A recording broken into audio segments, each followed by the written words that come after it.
Bueno, ¿se acuerdan que nosotros habíamos empezado a hablar esto de la ubicación geográfica, de cómo sabemos que nunca termina de quedar claro para la ubicación geográfica? En base a esto va a ser el trabajo que nosotros vamos a hacer. Yo no les envié trabajo porque como era así como algo chiquito, digamos, la parte de geografía que veníamos viendo, preferí aguantar unas semanas para poder darles un trabajo más amplio, ¿sí? No quiere decir que sea más complicado, ¿sí? Sino que un poco más con varios temas, y para que sea algo más entendible, para decirlo de una manera, para que tenga un sostén más grande. Entonces, por eso les voy a explicar bien detenidamente esto de la ubicación geográfica y cómo nos ubicamos en el mundo.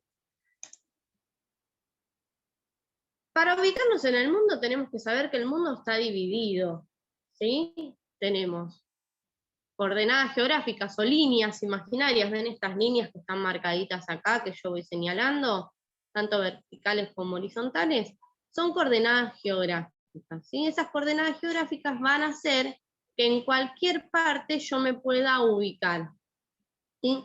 Este mapa está escrito en brasilero o en portugués, ¿sí? Pero me pareció muy significativo, por eso lo puse.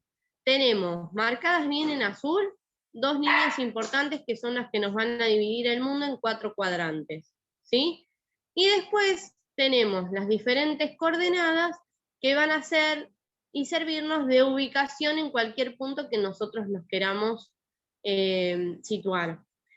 Estos cuadrantes van a ser importantes, ¿por qué? Porque como dijimos, nos van a dividir el mundo.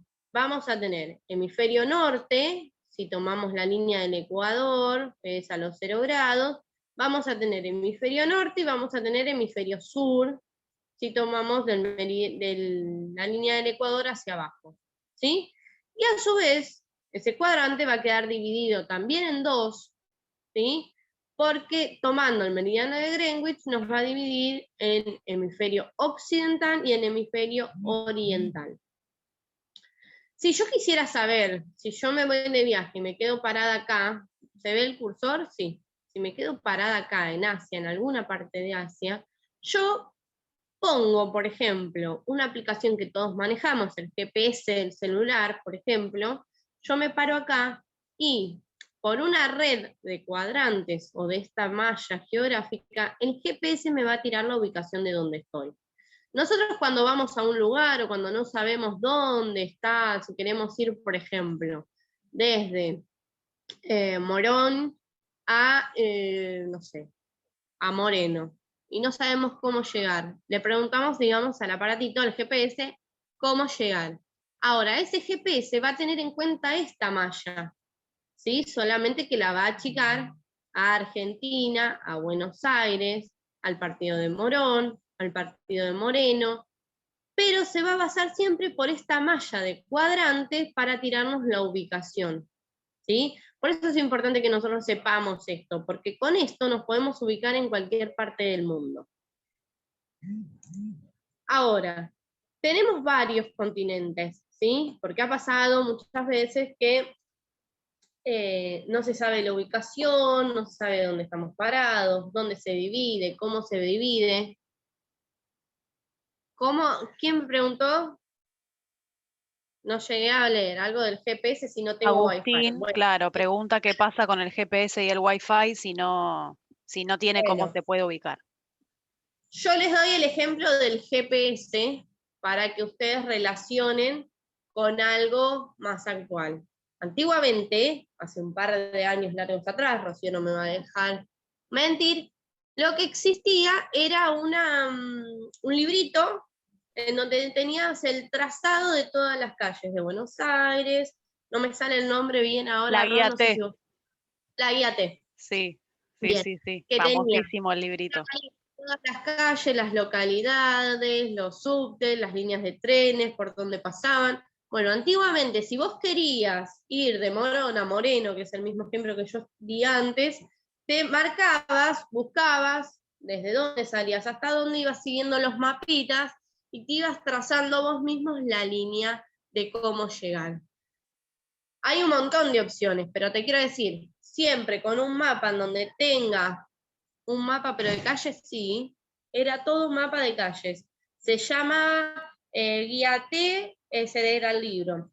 Y lo que, digamos, no es un mapa así, como el que vos estás viendo en pantalla, ¿sí? Pero era otro tipo de mapa, porque mapas hay un montón, ¿sí? Después para la clase que viene yo te voy a buscar un ejemplo de IAT para que lo entiendas y que veas la relación de cómo se va trazando un camino a través de un mapa, que por ahí no es el más conocido, no es este mapa, no es el mapa de Argentina, pero hay otros tipos de mapas, se llaman mapas mentales, mapas de coordenadas, mapas temáticos, en donde vos vas marcando diferentes cosas, pero también se llaman, tienen el mismo nombre, ¿sí? Y había otra que se llamaba esa, la guía Filcar, la guía T y la guía Filcar. Voy a ver si alguno de acá de mi familia tiene alguna Filcar para mostrarles para la clase que viene, me lo voy a anotar. Bueno, ¿cómo llegamos a este mapa? Que es el que nosotros trabajamos. ¿Cómo llegamos a esto? ¿Se acuerdan? En algún momento ustedes habrán tenido que ver que esto estaba todo unido, ¿sí? Que era como un mundo todo cerradito, ¿sí? Que no había división de continentes. Ok, todo raro. Ya vas a ver que no.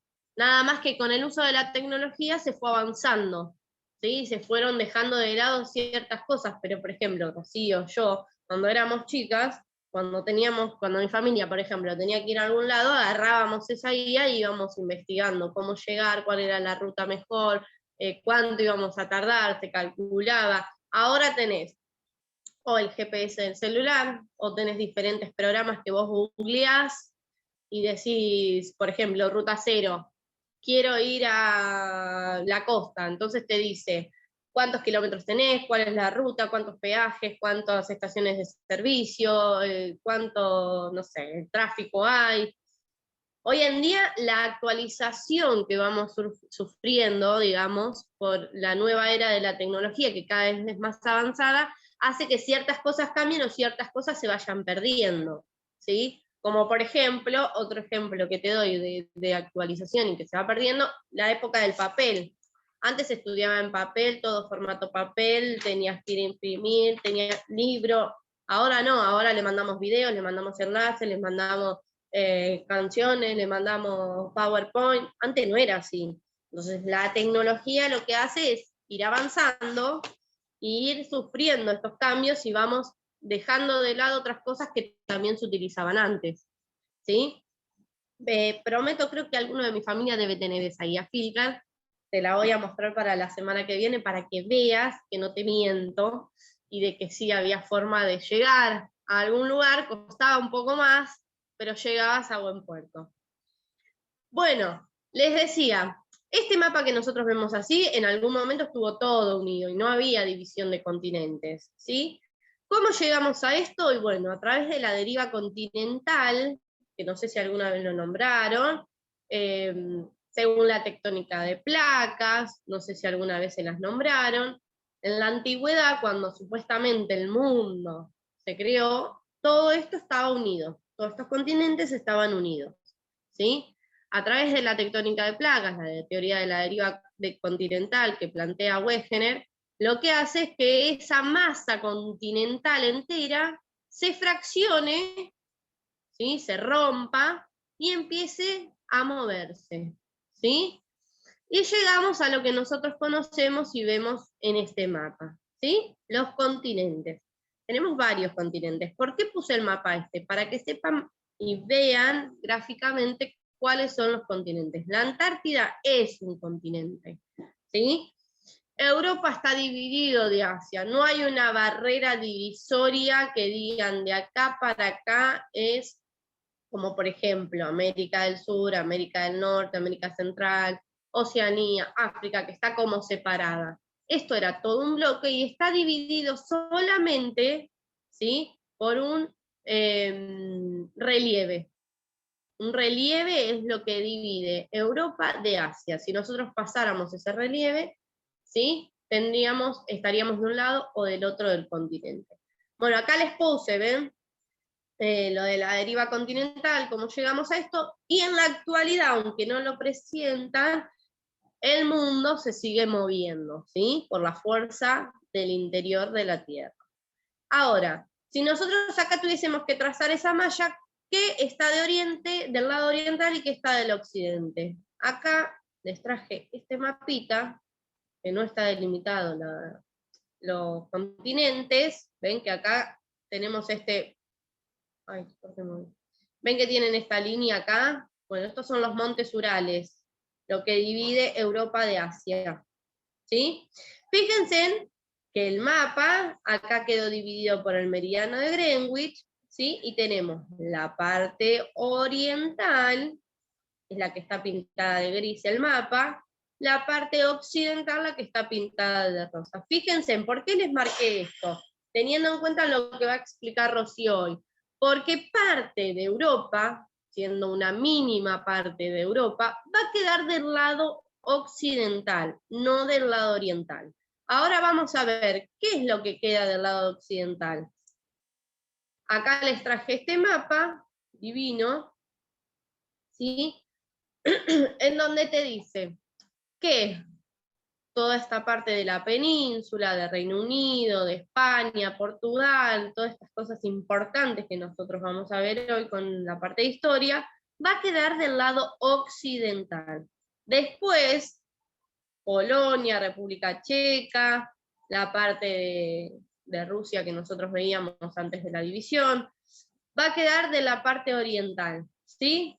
¿A dónde vamos a llegar hoy? Y bueno, vamos a ver en esta península que tenemos acá, España y Portugal, ¿sí? Dos países importantes que fíjense en que están rodeados, ¿sí? Por océanos y mares, que eso va a ser una ventaja a la hora de salir a recorrer el mundo, ¿sí?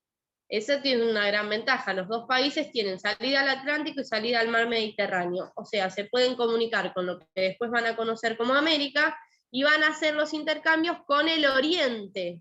¿Sí? Recuerden que ellos habían quedado del lado occidental. ¿Sí? ¿Entendieron? ¿Se entendió esta división que yo quiero que vean y entiendan? Para que cuando Rocío les hable de España, cómo viajaba, por dónde viajaba, sepan ubicarse en el mapa y decir, bueno, si de acá salieron hacia el oriente es porque ellos estaban del lado occidental, ¿sí? Por eso se habla, salieron hacia el lado del oriente, en busca de tal cosa. Y cuando descubrieron nuevas tierras, bueno, porque salieron al lado del occidente, del lado de ellos, ¿sí? Pensaron que iban a llegar del otro lado y llegaron a nuevas tierras, pero ¿por qué? ¿Se entiende? Yo este PowerPoint se los voy a subir y con eso vamos a ir planteando una actividad, ¿sí? Que es para encarar el próximo tema, ¿sí? Sí, entendí, pero ¿qué tiene que ver esa carita? ¿A qué hace referencia? Me parece que no le copa mucho. Pero bueno, es lo que hay. Y sí. Es Bueno, lo que hay.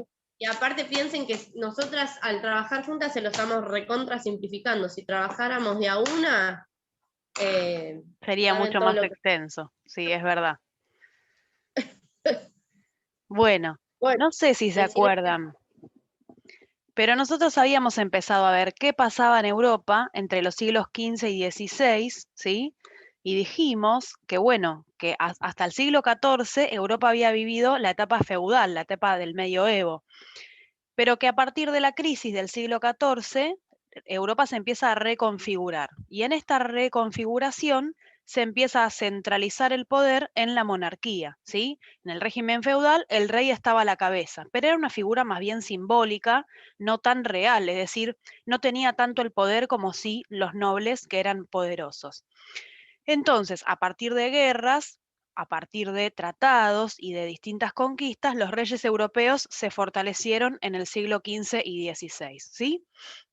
Ayudados, por supuesto, por la burguesía, que era una clase que ya existía y que ya conocíamos, pero que se empieza a ser un poquitito más fuerte a partir de que va a ayudar justamente a estas monarquías a fortalecerse. Sí, también vimos que había distintas corrientes, el humanismo, el renacimiento, que planteaban al hombre desde otro lugar. De hecho, ponían al hombre en el centro, ¿sí? El humanismo, por eso el antropocentrismo, y dejaban un poco de lado todo lo que era la religión, todo lo ligado a lo religioso. Y esto, por supuesto, impactó en el arte, en la arquitectura, en la construcción de ciudades, ¿sí? Y también en lo que es la ciencia moderna, hubo avances en química, en anatomía. Lo estoy diciendo todo así rápido porque esto ya lo vimos, pero es simplemente para que no nos olvidemos de este momento. ¿Por qué? Porque el corolario de este momento van a ser los viajes de exploración, ¿sí? En este contexto de renacer de Europa, se van a empezar a plantear ciertas necesidades nuevas que tienen que ver justamente con esto de, bueno, creció la población, bárbaro, si creció la población vamos a necesitar más productos, ¿sí? Vamos a necesitar más alimentos, pero también otros productos que no se conseguían en Europa. Y estos productos que no se conseguían en Europa van a ser conseguidos en el Oriente. Por eso yo le pedí a Pau, por favor explicarles a los chicos lo que es el Oriente, porque si no yo voy a decir Oriente y no van a saber a qué me estoy refiriendo. Entonces, los primeros viajes se hacían hacia el Oriente, ¿sí? Donde se conseguían productos de lujo, por ejemplo la seda. Pero no solo productos de lujo, también se conseguían especias, ¿sí? Pensemos en ese momento, siglo XV, ¿para qué sirven las especies? Nosotros hoy usamos las especias para cocinar, ¿sí? Usamos pimentón, usamos orégano, a eso me refiero con especies. Pero si compro 1 kilo de carne, lo primero que hago es guardarlo en la heladera, ¿sí? En ese momento no existía la posibilidad de guardar esa carne en la heladera. Entonces las especies cobran un rol fundamental porque justamente lo que hacían era conservar ese alimento, ¿sí? Porque no existía justamente la electricidad. Va a pasar algo con estas rutas de Oriente, que ahora vamos a ver en un videíto, que obliga a que Europa salga al mundo a buscar otras rutas, ¿sí? Porque no pueden utilizar las que utilizaban habitualmente. Entonces se ven obligados a explorar justamente, y después vamos a ver cuáles son las otras causas, las especies no son las únicas, pero se van a ver obligados a explorar el mundo. Y así de repente van a llegar a lo que hoy conocemos como América, ¿sí? Pero no es casual, digo, no es que, uy, vamos a viajar a América, dicen. No sabían de la existencia de América y de hecho Cristóbal Colón se muere sin saber que había llegado a lo que para ellos era un continente nuevo, ¿sí? Esperen que dejo de compartir, así les puedo poner el videíto. El videíto es re corto, yo después también se lo subo a Classroom por si lo quieren volver a mirar. Dura 5 minutos y lo elegí porque me pareció que en 5 minutos puede explicar todo lo que ustedes necesitan saber sobre los viajes de exploración, ¿sí? Por supuesto, si no entienden algo, me paran y me preguntan. Esperen que voy a compartir sonido, si no, no van a escuchar. Ahí está, se ve la pantalla, ¿verdad? Porque a veces tarda en Sí, profe. ponerse, se ve, perfecto. Ahí está.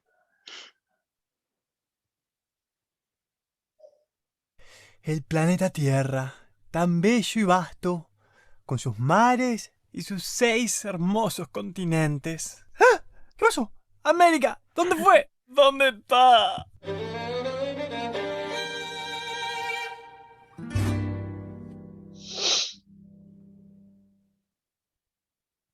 Aunque parezca descabellado, algún tiempo atrás el mundo entero no tenía idea alguna de la existencia de América, ni tampoco los nativos americanos sabían que había inmensos reinos del otro lado del mar.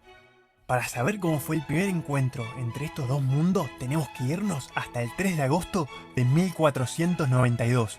En un pueblito llamado Palo de la Frontera, 3 barcos partieron hacia Occidente. Nunca nadie antes había ido en esa dirección y no se sabía qué podía haber más allá del horizonte. Por eso decía, es importante saber lo que es el Oriente y lo que es el Occidente. Siempre iban hacia el Oriente, ¿sí? Porque las rutas que conocían estaban en esa zona.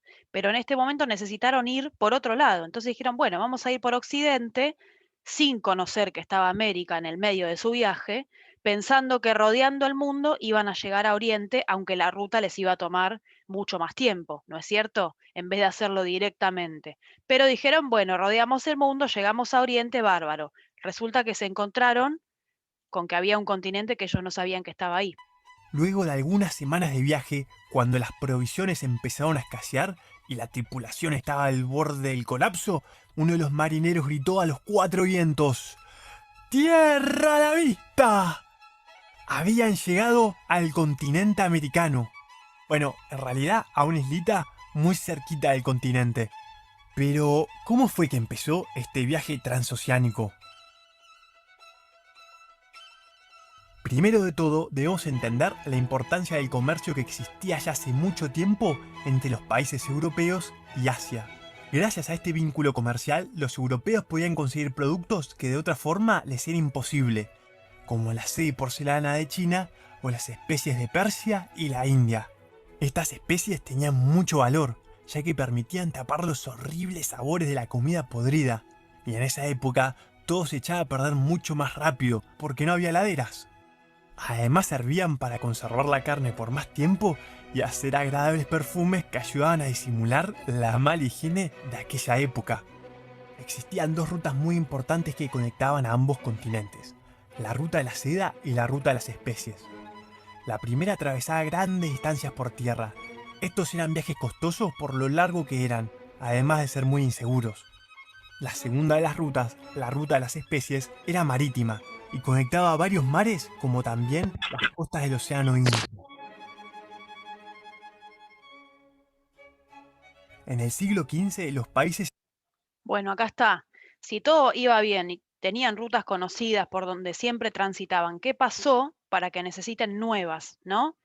Presten atención. europeos empezaron a desarrollarse y producir cada vez más alimentos. Esto permitió que aumentara la población y así también la demanda de productos de lujo que provenían de Oriente, como los perfumes, las sedas y las especies. Pero había un pequeño problema. Los europeos no tenían ningún producto muy atractivo para ofrecer. Por lo tanto, la única forma de adquirir los bienes provenientes de Asia era pagando con oro y plata. Es así que varios reinos se lanzaron en la búsqueda de estos metales preciosos. A su vez, el Imperio Otomano comenzó a expandirse ocupando el territorio que conectaba las rutas comerciales, que eran fundamentales para los comerciantes europeos. Si bien los otomanos no impidieron el comercio, sí exigieron el pago de impuestos, hecho que encarecía aún más el precio final de las mercancías. Además, las diferencias religiosas entre el Imperio Otomano y los países de Europa hacían que sea peligroso circular por aquel territorio. Era evidente que los europeos ansiaban explorar el mundo, tanto para encontrar minas de oro y plata como nuevas rutas para llegar a Oriente. Sin mencionar que para el siglo XV existía la tecnología necesaria para poder navegar a través de mares y océanos, gracias a la brújula, al astrolabio y a embarcaciones más pequeñas y ágiles llamadas carabelas. Ojo, cuando hablamos de tecnología en historia, hablamos de la tecnología disponible en ese momento, ¿no? Si yo hoy digo, bueno, la tecnología, pienso en un celular de última generación, pienso en una computadora, ¿no? Pero la tecnología es lo que está disponible en ese momento. Y aunque a ustedes les parezca mentira, la brújula hizo una gran diferencia. La brújula, el astrolabio, las calaveras que eran barcos más pequeños y más rápidos, los mapas que habían mejorado mucho para la época, a pesar de que todavía no se conocía todo el mundo, ¿no es cierto? Todavía no, América en ese momento no estaba en ningún mapa, por ejemplo, pero sí había habido avances importantes en cartografía. Es así que a un hombre llamado Cristóbal Colón se le ocurrió un plan, y era que para llegar al este había que navegar hacia el oeste. Primero le llevó su plan a la corona portuguesa en búsqueda de financiación, es decir, alguien que pague los gastos. Pero Portugal tenía otro objetivo, y era llegar a Asia por el sur de África. Así que su propuesta fue rechazada. Algunos años después, Colón le ofreció el proyecto a los reyes católicos, Isabel y Fernando, los soberanos de España. El momento no podía ser mejor, ya que la monarquía española estaba de festejo porque acababan de conquistar Granada, después de varios siglos. Y al no tener enemigos cerca, podían concentrarse en otras cosas, como fortalecer su poder marítimo. Con esto se refiere a que España había sido invadida por los musulmanes, ¿sí? Y que estaba logrando la reconquista de su propio país, y entonces para la corona española es un momento especial para salir al mundo. Por eso deciden finalmente financiar el Es así proyecto que de aceptan Colón. financiar el viaje de Cristóbal Colón.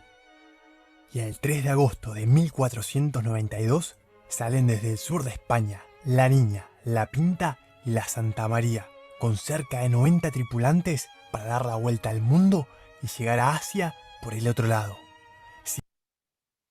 Fíjense este mapita. Vamos a retroceder unos segunditos. 90 tripulantes para dar la vuelta al mundo y llegar a Asia. Esto es lo que tenía pensado Colón, ¿sí? Lo que menos se imaginó era que en esta parte había otra porción de tierra que era desconocida completamente.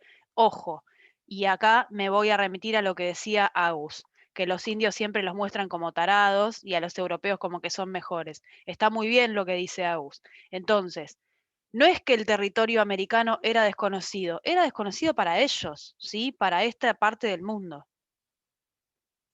Ahí está. Por el otro lado. Sin embargo, ninguno sospechaba que en la mitad de su recorrido se iban a encontrar con un nuevo continente. Y así es como empezó todo. Voy a dejar de compartir. Ahí está. Así es como empezó todo, entonces, decía. En definitiva, hubo causas variadas, ¿sí? Che, no puedo iniciar el video. Ahí está. Hubo causas de todo tipo. Por un lado, necesitaban rutas comerciales nuevas. Por otro lado, necesitaban oro y plata, ¿sí? Para poder seguir comerciando con esos otomanos que les permitían comerciar, pero que les pedían cosas que ellos no tenían para ofrecer, ¿sí? Por otro lado, necesitaban especias, ¿sí? Pero también hay una causa que no aparece acá, que es que por otro lado necesitaban ubicar cierta población, porque la población estaba creciendo exponencialmente, ¿sí? Y los que vinieron a América no eran gente copada, eran segundones, presos, ¿sí? Le mandaban como a la población sobrante, bueno, vayan a explorar, vayan tranquilos a explorar, ¿sí?